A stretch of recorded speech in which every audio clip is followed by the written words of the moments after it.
अमित शाह द्वारा एक निवेदन આપવામાં આવ્યું હોવાની જાણકારી અત્યારે સામે આવી રહી છે। बात नहीं करना चाहता, परंतु कुछ नीतियों की जरूर बात करना। भारत ने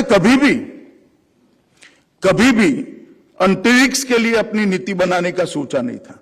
मोदी जी ने अंतरिक्ष की नीति बनाकर आज एक बहुत बड़ा बाजार भारत के लिए खुला है और मैं पूरे भरोसे से कहता हूं कि इस क्षेत्र में भी भारत ग्लोबल लीडर बनने जा रहा है। ड्रोन की पॉलिसी देश में थी ही नहीं, अपार संभावनाएं पड़ी, परंतु ड्रोन की पॉलिसी नहीं थी।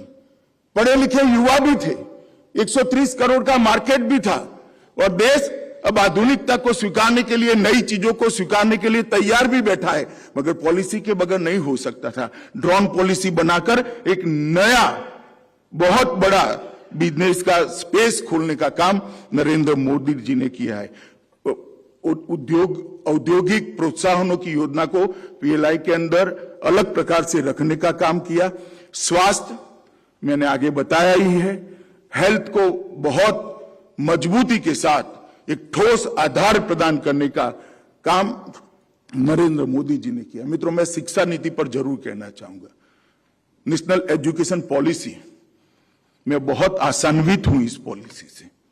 मैंने बहुत बारीकी से इसका अध्ययन किया है। अब तक जितनी भी नेशनल पॉलिसी आई, उन्होंने बच्चों के रोजगार की चिंता की थी।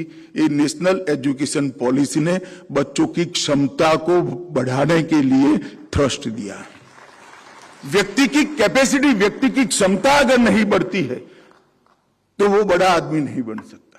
नेशनल एजुकेशन पॉलिसी को आप बारीकी से देखोगे तो हर बच्चे की क्षमताओं को, अनंत संभावनाएं जो ईश्वर ने हमारे अंदर भरी पड़ी है, उसको 100% बाहर लाने का एक प्लेटफॉर्म देने का काम नेशनल एजुकेशन पॉलिसी ने किया है।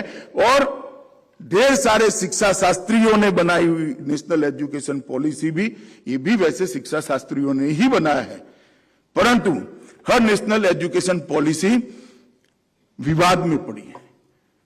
मोदी जी भारतीय जनता पार्टी के प्रधानमंत्री होने के बावजूद भी जो नेशनल एजुकेशन पॉलिसी लेकर आए, इस पर एक भी विरोध का सुर आज पूरे देश और दुनिया में सुनाई।